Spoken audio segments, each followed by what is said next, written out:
This entire week, we've been looking at what Jesus means for our lives out of the I am passages in the Gospel of John. And today, Jesus gives us 3 specific things that he accomplishes in our life. Coming up.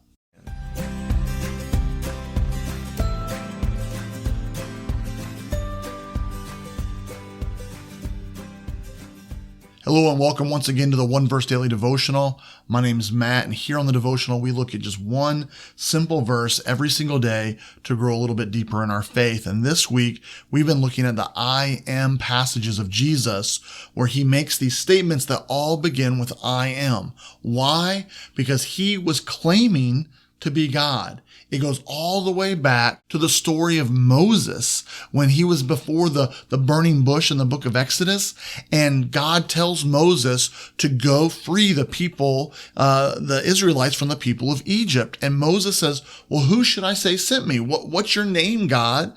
And God answers with 2 simple little words, I am, which is beautiful. It's powerful. We could really spend an entire day just unpacking that and discovering what that I am phrase means for our life. It's actually, as you study it, it's gorgeous. It's amazing. But at the same time, it also kind of raises some questions. Okay, God, well, I am what? Well, fast forward a few thousand years and Jesus fills in the blanks. I am the good shepherd. I am the vine. I am the resurrection. Those are a few of the passages that we've looked at this week. And today we have an amazing verse. 3 things that Jesus gives us today that just really means everything for our life.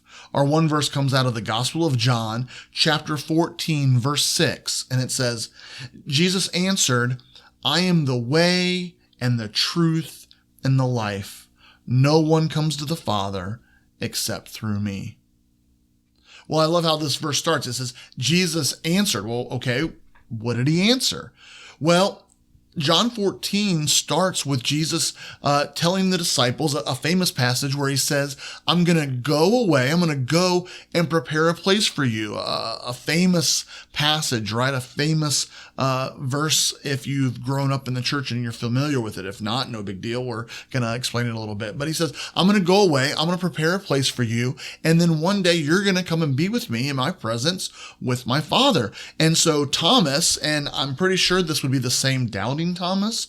I didn't research that out real quick, so don't hold me to that, but I'm almost positive that this would be the same Thomas, the same doubting Thomas, one of the disciples, right? And Thomas said to him, Lord, we don't know where you're going, so how can we know the way? And this is what I love about that verse, is I feel like that's kind of a question that we all have asked at some point in our life, or at least an area that we've struggled with. Lord, how can we know the way? What is the way? What's the path? What are my next steps? Where am I supposed to go? I don't know any of this, right? So I really connect with Thomas here where he says, hey, that's great. You said you're leaving, but how are we supposed to follow you? We don't know the way. How many times do we feel like that in life? We want to take a step forward. We want to advance. We want to move deeper in our relationship with God. We want to live out our purpose and discover our gifts, and yet we don't seem to know the way. And that's why I love this passage. Immediately, the very next verse is our one verse today. Jesus answered. He's answering the question when Thomas says, how can we know the way? How do we know where to go, Lord? How do we know how we can find you? Right? How can we follow you is what he's asking. And Jesus answered, I am the way and the truth and the life. He's the way, he's the truth, he's the life. The 3 things that Jesus says that he gives to us, that he is for us in this life. And it's easy to kind of read over that, like, oh, Jesus is the way, the truth, and life. You might be like, yeah, I've grown up in church. I've heard that phrase a lot. I've heard that verse a lot. But let's just kind of pause, right? Slow down for a minute. Break that apart. Really see what it means for our life. I am the way. He is the path.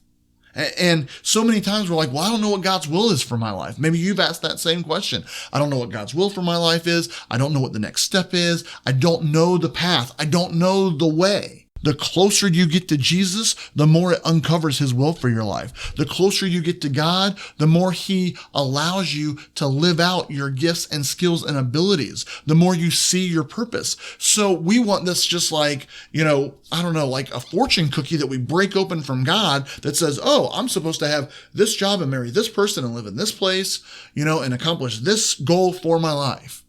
That's not how it works.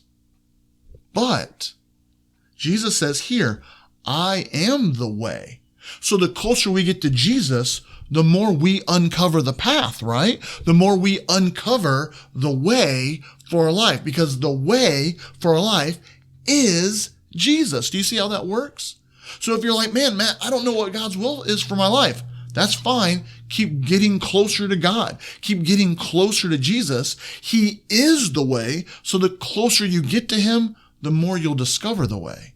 He goes on, I am the truth. I love that he's truth, right? If he wasn't truth, we'd always wonder, well, where do we stand? And can I, trust him? And is he being honest with me? Or is this all just a bunch of lies? Is this all made up? Is it make-believe? Is this a fairy tale? And he says, no, I'm the truth. You want to know the truth? Get close to me. You want to know the way? You want to know the path? Draw close to me. You want to know the truth? Get close to me. And then he says, I am the life. Goes back to our one verse yesterday, right? Where Jesus says, I am the resurrection and the life. That God brings dead things back to life. That Jesus didn't just raise from the dead. He is the resurrection. He just didn't come back to life. He is life. I am the way. I am the truth. I am the life. He says, no one comes to the Father except through me. If you want to grow closer to God, get closer to Jesus. I love that Jesus is someone that we can read about, see his story. He's a person that, yes, he's God. Yes, he's in heaven. He is 100% God. But here in the Gospels, he was 100% man. I can get my mind wrapped around that a little bit. Can't get my mind wrapped around how he's 100% God and 100% man at the same time. But I can get my mind wrapped around the fact that here is a man that I can be a friend with, that I can look to, that I can study, that I can follow his example, that I can get to know him. And through him, I can grow closer to God. That's powerful. That's a powerful way to live the Christian life. Jesus says, I am the way, the truth, and the life. When you follow Jesus, when you spend time with him, when you grow closer to him, you will experience life. He will bring dead things to life. You will experience truth. He'll cut through all the lies and bring you truth. And you'll experience the way. You won't have to wonder. You don't have to worry about what your next step is. He will show you the path and the way. I am the way. I am the truth. I am the life. I don't know about you, but I'm so thankful to have Jesus in my life. Have a great day.